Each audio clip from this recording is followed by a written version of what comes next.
फरमाते हैं, नजर एक चमन से दो चार है, न चमन चमंदी निसार है। नजर एक चमन से दो चार है, न चमन चमंदी निसार है। अजब उसके गुल की बहार है कि बहार बुलबुले जार है। ये समन ये सौ सनो या सेमन, फूलों के नाम गिना रहे आला है। ये समन ये सौ सनो या सेमन, ये बनस्फा सुम्बलो नस्तरन, गुलो सरवो लाला भरा चमन, वही एक जलवा हजार है। ये सबा सनक वो गली चटक, ये सबा चहक लबे जो झलक। ये सबा सनक वो गली चटक, ये सबा चहक लबे जो झलक। ये महक झलक ये चमक दमक, सब उसी के दम की बहार है। फिर आला हजरत और सीनुल बरकत दूसरे मकाम पे फरमाते हैं, उन्हीं की बू माया ये समन है, उन्हीं का जलवा चमन चमन है। उन्हीं की बू माया ये समन है, उन्हीं का जलवा चमन चमन है। उन्हीं से गुलशन महक रहे हैं, उन्हीं की रंगत गुलाब में है। उन्हीं से गुलशन महक रहे हैं, उन्हीं की रंगत गुलाब में है। गुरु शरीफ पर है सल्लल्लाहु अलैहि वसल्लम। आला हजरत नसीमुल बरकत अलैहि रहमा का मशहूर ज़माना कलाम, चमक तुझसे पाते हैं सब पाने वाले। चमक तुझसे पाते हैं सब पाने वाले, मेरा दिल भी चमका दे चमकाने वाले। यानी आला हजरत कहते हैं, या रसूल अल्लाह सल्लल्लाहु अलैहि वसल्लम, जितने भी चमके हैं सब आप ही की चमक से चमके हैं। मेरे दिल को भी चमका दिया जाए, मेरे दिल को भी मुनव्वर कर दिया जाए, मेरे दिल को भी रोशन कर दिया जाए, मेरे दिल को भी ताबनात बना दिया जाए। मुस्तफा की बारगाह में आला हजरत और सीमुल बरकत फरियाद अर्ज कर रहे हैं। अब ये कि आला हजरत ने कहा, मेरा दिल भी चमका दे चमकाने वाले, जबकि जिस्म का बुलंद हिस्सा दिल नहीं है, सर है, और सर को खुदा की बारगाह में झुकाया जाता है।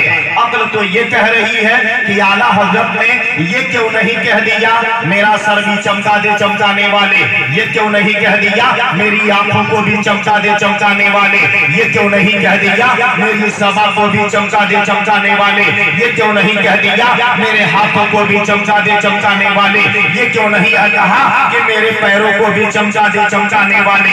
आला हजरत ने इशारा किया है तो न सर की जानिब इशारा किया है, न पैर की जानिब इशारा किया है, इशारा किया है तो दिल की जानिब इशारा किया है कि मेरा दिल भी चमका दे चमकाने वाले।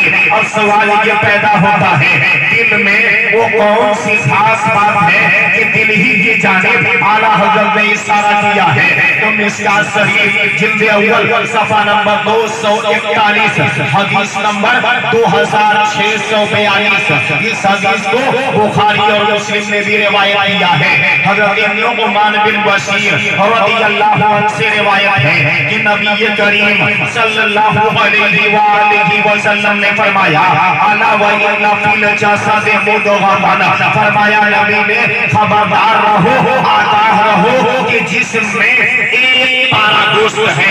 पारा बोलते हैं टुकड़ा को, पारा बोलते हैं हिस्सा को, पारा बोलते हैं लोथड़ा को। हमारे नबी ने फरमाया कि पूरे जिस्म में एक गोश्त का लोथड़ा है, एक गोश्त का हिस्सा है। वो अगर हिस्सा जब वो ठीक हो जाता है तो पूरा जिस्म ठीक हो जाता है। और जब वो बिगड़ जाता है तो पूरा जिस्म बिगड़ जाता है। अला वहियल क़ल्ब, खबरदार रहो, वो कल्ब है, वो जिगर है, वो दिल है। यानी हुजूर अलैहिस्सलाम ने फरमाया कि अगर दिल संभल गया तो पूरा वजूद संभल गया, अगर दिल बिगड़ गया तो पूरा वजूद बिगड़ गया।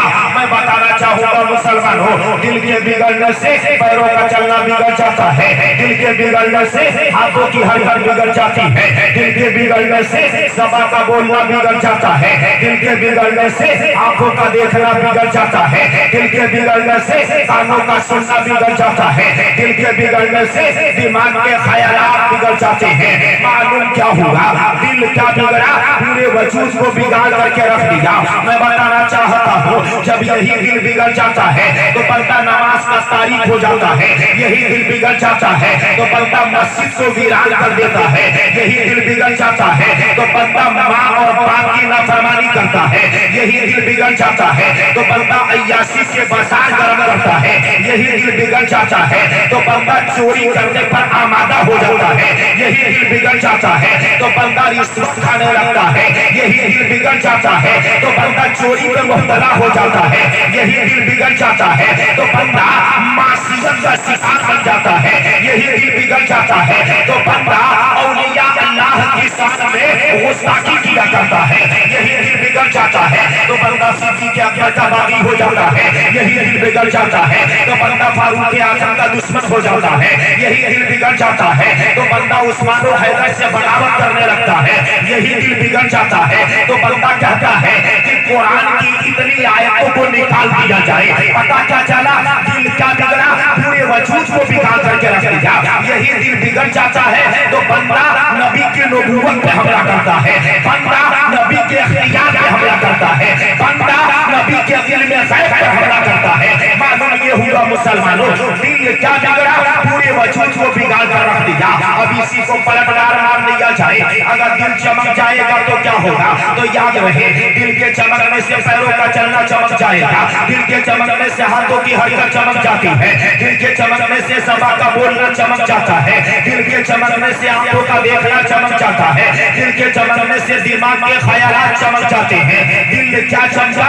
पूरे वजूद को चमका दिया।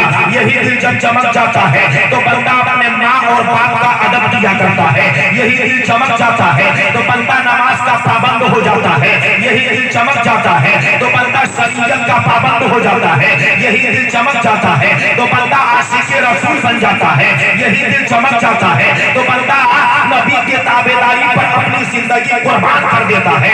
मालूम क्या हुआ मुसलमानों? दिल क्या चमका? पूरे वजूद को चमका दिया। और दिल क्या बिगड़ा? पूरे वजूद को बिगाड़ दिया। यही दिल बिगड़ता है तो पूरा वजूद बिगड़ जाता है। ये जिस्म क्या है? वो जिस्म एक मुल्क है, और इस मुल्क का बादशाह किसको बनाया गया है? तो याद रहे, जिस्म एक मुल्क है और इस मुल्क का बादशाह आँख को नहीं बनाया गया, ज़बान को नहीं बनाया गया, पैर को नहीं बनाया गया, कानों को नहीं बनाया गया, बल्कि इस मुल्क का बादशाह दिल को बनाया गया। बताइए जरा मुसलमानों, अगर ये सर सबसे बुलंद मकाम पे रहता है, मगर सर उसी वक्त झुकेगा जब दिल राजी होगा। अगर ये दिल राजी ना हो तो करबला में हुसैन का दिल राजी ना हुआ तो कदम तो हो गया लेकिन झुका नहीं। बगदाद में सद्दाम का दिल राजी ना हुआ तो सर कदम तो हो गया मगर झुका नहीं। पता ये चला पूरे जिस्म पर हुकूमत कौन करता है? तो ये दिल ही पूरे जिस्म पर हुकूमत करता है। मुसलमानों में बताना चाहूंगा, याद रहे ये जिस्म क्या है? तो एक आला एक मुल्क है और इस मुल्क का बादशाह दिल है। जब दिल समझ जाता है तो पूरा जिस्म के आशा आशा समझ जाते हैं, और जब दिल बिगड़ जाता है तो पूरा जिस्म बिगड़ जाता है। मैं बताना चाहूंगा, जब मुल्क का बादशाह बिगड़ जाता है तो मुल्क में बर्बादी आती है, जब मुल्क का बादशाह बिगड़ जाता है तो मुल्क में भूचाल आता है, जब मुल्क का बादशाह बिगड़ जाता है तो मुल्क में वबाई बीमारी आती है, जब मुल्क का बादशाह बिगड़ जाता है तो मुल्क में तबाही आती है, जब मुल्क का बादशाह बिगड़ जाता है तो जितने नीचे हुक्मरान रहते हैं सारे के सारे चोर बन जाते हैं, इसलिए चोरी करने लगते हैं। जान जाते हैं मेरा बादशाह चोर आ गया है, अब चोरी करने में कोई हर्ज नहीं है, मेरा बादशाह रिश्वतखोर आ गया है, रिश्वत लेने में कोई हर्ज नहीं है। पता क्या चला? याद रहे मुसलमानों, मुल्क का बादशाह क्या बिगड़ा? पूरा मुल्क तबाह हो बर्बाद हो गया। लेकिन जब मुल्क का बादशाह हक आ जाता है, हक परस्त आ जाता है, तो अब चोरी करने वाले समझ जाते हैं कि अपने आप को संभाल लो, इसलिए कि हक बादशाह आ गया है। अगर चोरी में पकड़ेगा तो फांसी पर लटका देगा, रिश्वत में पकड़ेगा तो फांसी पर लटका देगा,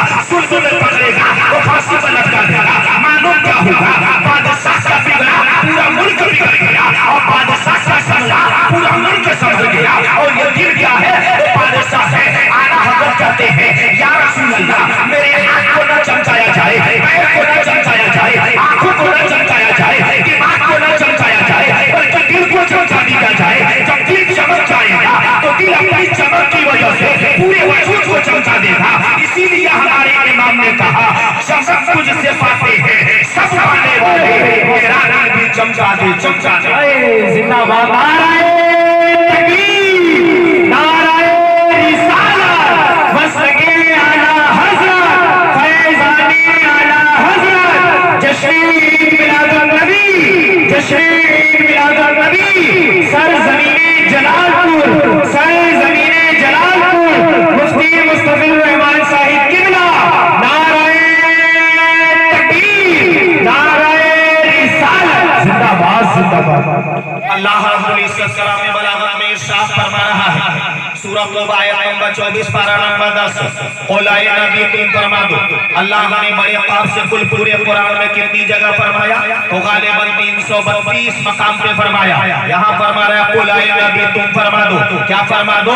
नंबर 1, इन काना आबाउकुम, ऐ लोगों अगर तुम्हारे बाप व अबनाउकुम और तुम्हारे बेटे, व इख्वानुकुम और तुम्हारे भाई, व अज़वाजुकुम और तुम्हारी बीवियां, व अशीरतुकुम और तुम्हारे कुम्मा घराना के लोग, व अमवालुन इक़्तरफ़्तुमूहा और तुम्हारी कमाई के मालो दौलत, व तिजारतुन तख़शौना कसादहा और तुम्हारी तिजारत, व मसाकिन तर्दौनहा और तुम्हारी पसंद के मकान। अल्लाह ने 8 चीजों को गिनाया। नंबर 1 बाप, नंबर 2 बेटा, नंबर 3 भाई, नंबर 4 बीबी। कमाल की बात है कुरान में भाई को तीसरे नंबर पर रखा, बीवी को चौथे नंबर पर रखा, लेकिन आज क्या होता है बीवी की वजह से भाई को दूर कर दिया जाता है, जबकि कुरान में भाई को तीसरे नंबर पर रखा और बीवी को चौथे नंबर पर, 5वें नंबर पर मालो दौलत, 7वें नंबर पर क्या है तो याद रहे मुसलमानों, 5वें नंबर पर क्या है कुंभा घराना है, और 6वें नंबर पर क्या है मालो दौलत, 7वें नंबर पर क्या है तिजारत,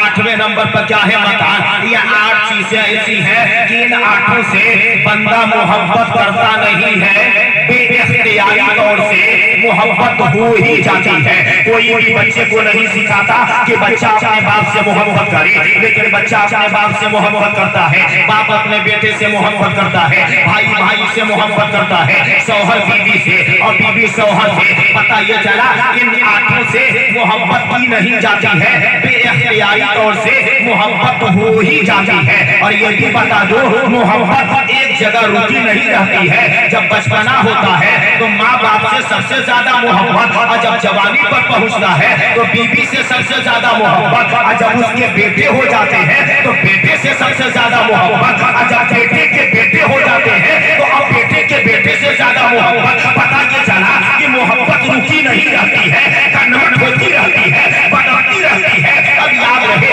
ये 8 चीजें हैं, इन 8 से मोहब्बत की नहीं जाती है। अल्लाह फरमा रहा है बेइख्तियारी तौर से मोहब्बत हो ही जाती है, मगर नजात कहाँ है, आफियत कहाँ है, छुटकारा कहाँ है, भलाई कहाँ है, उरूज कहाँ है, बुलंदी कहाँ है, शानो शौकत कहाँ है, असमतु वक़ार कहाँ है? वो अल्लाह जवाब दे रहा है अहब्बा इलैकुम मिनल्लाहि व रसूलिही व जिहादिन फी सबीलिही। इन 8 की मोहब्बत को कुर्बान कर दो मुस्तफा की मोहब्बत पर। अल्लाह कुरान में फरमा रहा है भलाई चाहते हो, उरूज चाहते हो, बुलंदी चाहते हो तो बाप की मोहब्बत को कुर्बान करो नबी की मोहब्बत पर, बेटे की मोहब्बत को कुर्बान करो नबी की मोहब्बत पर, भाई की मोहब्बत को कुर्बान करो नबी की मोहब्बत पर, बीवी की मोहब्बत को कुर्बान करो नबी की मोहब्बत पर, खानदान की मोहब्बत को कुर्बान करो नबी की मोहब्बत पर, अपने दौलत को कुर्बान करो नबी की मोहब्बत पर, अपनी तिजारत को कुर्बान करो नबी की मोहब्बत पर, अपने मकान को कुर्बान करो नबी की मोहब्बत पर। याद रहे रब फरमा रहा है कि उस वक्त तक तुम खुदा के महबूब न बनोगे, खुदा के अजीज न बनोगे, खुदा के प्यारे न बनोगे, जब तक इन 8 को मुस्तफा की मोहब्बत को कुर्बान न करोगे। अब ये कि जो इन 8 को नबी के मोहब्बत में कुर्बान कर देगा वो तो अल्लाह का महबूब है, वो तो अल्लाह का अजीज, वो तो अल्लाह का मुकर्रम। लेकिन अगर न किया तो खराबी क्या होगी? बात को समझो। अगर नबी से ज्यादा बाप से मोहब्बत किया तो खराबी क्या होगी? नबी से ज्यादा बेटे से मोहब्बत किया तो खराबी क्या होगी? नबी से ज्यादा भाई से मोहब्बत किया तो खराबी क्या होगी? नबी से ज्यादा बीवी से मोहब्बत किया तो खराबी क्या होगी? तो तुम इंतजार रखना कि तुम पर खुदा का अज़ाब आएगा। ये कुरान फरमा रहा है कि तुम इंतजार करना कि तुम पर खुदा का अज़ाब आएगा। पता ये चला कि नबी से ज्यादा बाप से मोहब्बत किया, खुदा का अज़ाब आएगा। नबी से ज्यादा बेटे से मोहब्बत किया, खुदा का अज़ाब आएगा। नबी से ज्यादा भाई से मोहब्बत किया, खुदा का अज़ाब आएगा। नबी से ज्यादा अगर बीवी से मोहब्बत किया तो खुदा का अज़ाब आएगा। आप कहेंगे कैसे? तो मैं कहूँगा, क्या आपने बाप बेटे में जंग होते नहीं देखा है? क्या आपने भाई भाई में तलवारें चलते हुए नहीं देखा है? क्या आपने शौहर बीवी में जंग होते हुए नहीं देखा है? अल्लाह फरमा रहा है इन सब की मोहब्बत को कुर्बान करो मुस्तफा की मोहब्बत पर। आखिर ऐसा सबने क्यों फरमाया? तो इसलिए फरमाया, बाप मिला है मगर नबी के सदके में, बेटा मिला है मगर नबी के सदके में, भाई मिला है मगर नबी के सदके में, बीवी मिली है मगर नबी के सदके में। इसीलिए तो हमारे इमाम कहते हैं, गायो इल्ला सबब बहरे जहां तुम हो सब, गायो इल्ला सबब बहरे जहां तुम हो सब, तुमसे बना तुम बिना तुम पे करोड़ों दुरूद, तुमसे बना तुम बिना तुम पे करोड़ों दुरूद। मालूम ये हुआ मुसलमानों, मुस्तफा क्या है? वजह तख्लीक़े कायनात। सुभान अल्लाह, जिंदाबाद। नारे तकबीर, नारे रिसालत, मसलके आला हजरत, फैज़ानी आला हजरत, उलमाए अहले सुन्नत, उलमाए अहले सुन्नत, नारे तकबीर, नारे रिसालत, जिंदाबाद। अपनी जान से भी ज्यादा मुस्तफा की मोहब्बत। आला हज़रत कहते हैं, जान है इसके मुस्तफा रोज हुस्न करे खुदा, जान है इसके मुस्तफा रोज हुस्न करे खुदा, जिसको हो दर्द का मसा नाज़े दवा उठाए क्यों, संगे दरे हुजूर से हमको खुदा न सब्र दे, संगे दरे हुजूर से हमको खुदा न सब्र दे, जाना है सर को जा चुके दिल को करार आएगी। याद रखें, रबीउल नूर शरीफ का महीना है, उसके ताल्लुक से आप बहुत सारी बातें समाप्त कर चुके मुझसे पेशतर कि नबी सल्लल्लाहु अलैहि वसल्लम नूर है। मैं भी चंद दलीलों को पेश करूंगा और इसी बात को मैं अपने इल्म सलाहियत के मुताबिक समझाने की कोशिश करूंगा। आप सब लोग सुनेंगे ना? अल्लाह कुरान में फरमा रहा है, याद रहे मैं ये साबित करने जा रहा हूँ नबी नूर है। अल्लाह कुरान में फरमा रहा है, सूरह नूर आयत नंबर 35 पारा नंबर 18, अल्लाह नूर समावाती वल अर्द, अल्लाह नूर है आसमानों और जमीन का। अल्लाह अपने लिए फरमा रहा है, अल्लाह है क्या?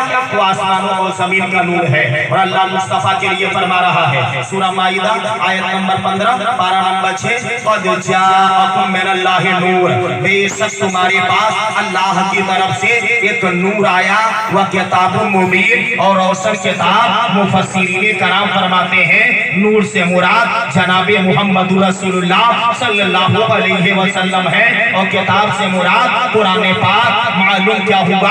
ये कुरान से साबित हुआ कि अल्लाह भी नूर, नबी भी नूर, खुदा भी नूर, मुस्तफा भी नूर, मालिक खालिक कुल भी नूर, मालिक कुल भी नूर, रब्बुल आलमीन भी नूर, रहमतुल लिल आलमीन भी नूर। ये तो साबित हो गया, मगर दोनों नूर में कुछ फर्क है कि नहीं है?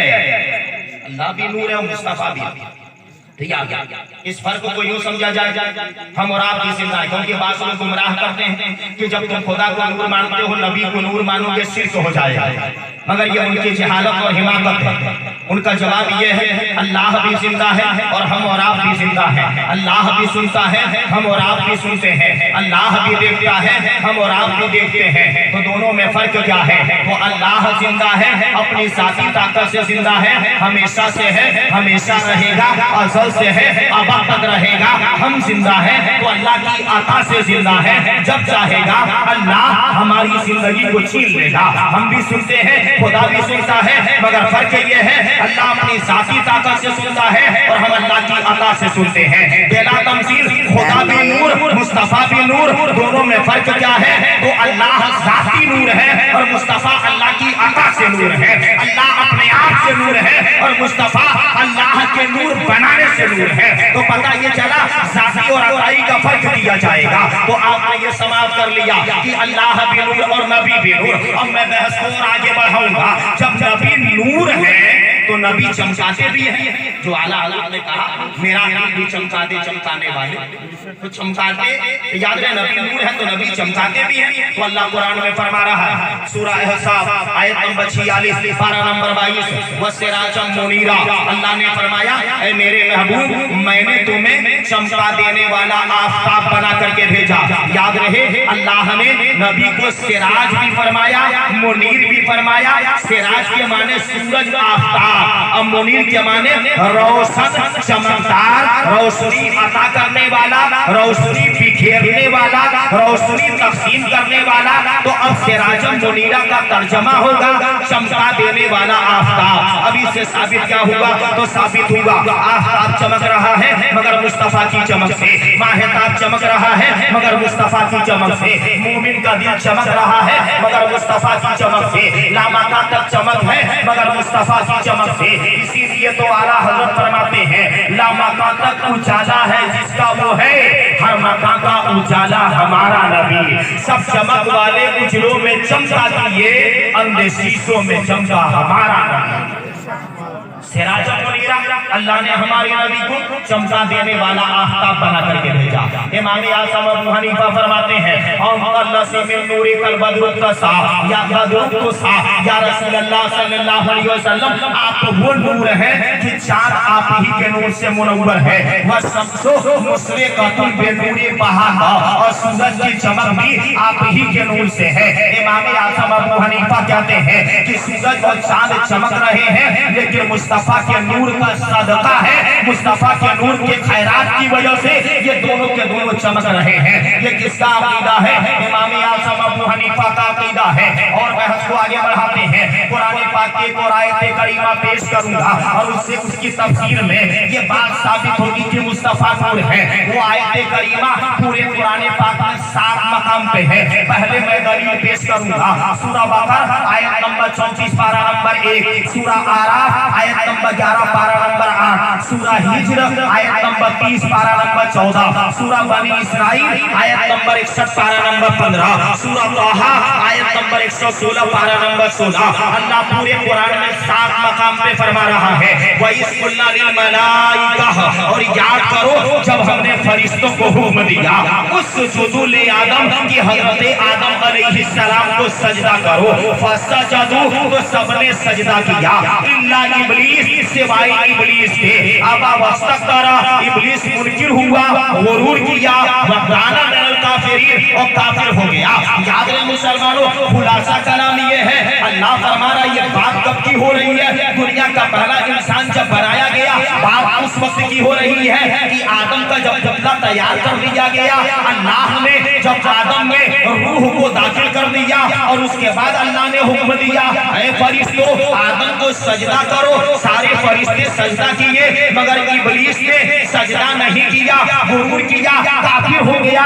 ये बात कुरान से साबित है। अल्लाह ने फरमा दिया काना मिनल काफिरीन। याद रहे काना मिनल काफिरीन की तफसीर मदारिक में है सारा मिनल काफिरीन, यानी इब्लीस पहले काफिर नहीं था, ताज़ीमे नबी से इनकार के सबब काफिर हो गया। साबित हुआ कि ताज़ीमे नबी से इनकार यही वो कुफ्र है जो इंसान की तख्लीक के बाद सबसे पहले हुआ और बाकी कुफ्रियात का वजूद बाद में हुआ। यानी मुसलमानों सबसे पहले काफिर होने वाला सिर्फ इस बिना पे काफिर हुआ कि ताज़ीमे नबी नहीं किया, ताज़ीमे नबी से इनकार किया, ताज़ीमे नबी से इनहिराफ हो गया, ताज़ीमे नबी से मुंह को फेर लिया, जिस बिना पर उसे काफिर करार दिया गया। अब पता ये चला कि सबसे पहले काफिर होने वाला किस बिना से काफिर हुआ। अब मैं बताना चाहूंगा आदम को मसजूदे मलाइका क्यों बनाया गया, आदम को फरिश्तों से सजदा क्यों कराया गया, आदम को उरूज के फाइज क्यों किया गया, आदम को दरजात से क्यों नवाजा गया। तो इसके बारे में सूफिया जवाब देते हैं। तफसीर कबीर जिल्द सानी सफा नंबर 455, तफसीर निसापुरी जिल्द सालिस सफा नंबर 7 पर है। ताना फी जवाहिही नूर मुहम्मद सल्लल्लाहु अलैहि वसल्लम, हजरत आदम अलैहिस्सलाम की पेशानी में मुस्तफा का नूर रखा गया था। उसी नूर की वजह से आदम को मसजूद मलाइका बनाया गया। पता ये चला मुसलमानों, आदम को इज्जत मिली मगर मुस्तफा की वजह से, आदम को असमत मिली मगर मुस्तफा की वजह से, आदम को बुलंदी मिली मगर मुस्तफा की वजह से, आदम को दराजात से नवाजा गया मगर मुस्तफा की वजह से।